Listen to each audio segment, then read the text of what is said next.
ऐसे ही वो मंत्र बोला, पाछयामी पाछयामी, तो राक्षस पच गया। फिर उसके बाद फिर कभी प्रकट नहीं हुआ। तो वो राक्षस वही करता था कि एक भाई दूसरे भाई को पका करके खिला देता था, और फिर जब वो कोई खा लेता था तो वो पेट फाड़ करके बाहर आ जाता था। फिर दोनों भाई मिलकर के उसको खाते थे। तो फिर ये कहानी एक, अब वो ऋषि का नाम ध्यान में नहीं आ रहा है, तो ऋषि जब उनको पता चला तो फिर वो रक्षा करने के लिए वो गए। जब गए तो वो दोनों भाइयों का यही काम था। एक भाई दूसरे भाई को काट पीट करके, उसको वरदान था तो उसको काट करके पका करके परोस देते थे। तो ये ऋषि जो थे, इन्होंने क्या किया, वो मांस भक्षण किया। उसने उसको जो परोसा तो परोस लिया, परोसा, खा लिया। खाने के बाद उन्होंने अपने पेट पर हाथ फेरा और एक मंत्र बोला। अब वो मंत्र, अब संस्कृत तो मुझे उतनी नहीं पता है, तो मंत्र पाछयामी कुछ ऐसा कुछ था मंत्र, वो बोला और हाथ फेरा, वो पच गया। फिर वो राक्षस ऋषि को पेट फाड़ के प्रकट ही नहीं हुआ दोबारा। तो ऐसे फिर वो जन की रक्षा हुई। तो बहुत सारी चीजें हैं, अलग अलग तरह से उसको तत्व रूप में समझा जाता है। हम शब्दों से समझने की कोशिश करते हैं कहानी को, और फिर उसमें शब्दों में अटक जाते हैं। तो वो उसके पूरे मर्म को समझने की कोशिश करना चाहिए कि वो क्या है, क्यों है। आप कोई मांस खाता है क्या, है ना, खाने लायक तो घास फूस भी नहीं है, कुछ भी नहीं है भाई। मनुष्य योनि में आने के बाद आप जब तब इतना करो कि हवा ही आपका पोषण करे।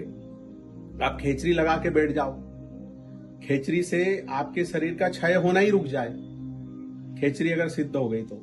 और फिर उसका सूर्य की रोशनी से, वायु से, जल से, उसी से आपके शरीर का पोषण होने लग जाए। और कई है ऐसे ऋषि मुनि, है ना। वो योगी कथामृत में निराहारी बाला का वर्णन है। निराहारी बाला का वो, उसने कभी कुछ ग्रहण ही नहीं किया, तो परमात्मा की कृपा हुई ना। वो कहानी में कुछ ऐसा है कि सास परेशान करती थी, कुछ था ऐसा, छोटी उम्र में विवाह हो जाता था, और बच्चों को तो बार बार भूख लगती है, तो सास शायद कुछ उसको बोलती थी। तो वो जाकर के उसने प्रार्थना की कि मुझे भूख ही ना लगे, और फिर किसी ऋषि ने उसको आशीर्वाद दे दिया, तपस्वी ने। तो फिर जीवन भर उसने कुछ नहीं खाया पिया और तंदुरुस्त रही, परमात्मा का भजन करते रही।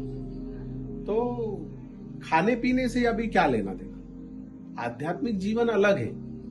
और अगर आप खाने पीने में अटक गए हो, तब कोई गुरुजन कहेगा कि भाई मांस मत खाओ, जीव को मत मारो, है ना, ये मत करो, वो मत करो। अल्कोहल का भी उपयोग है औषधि के रूप में।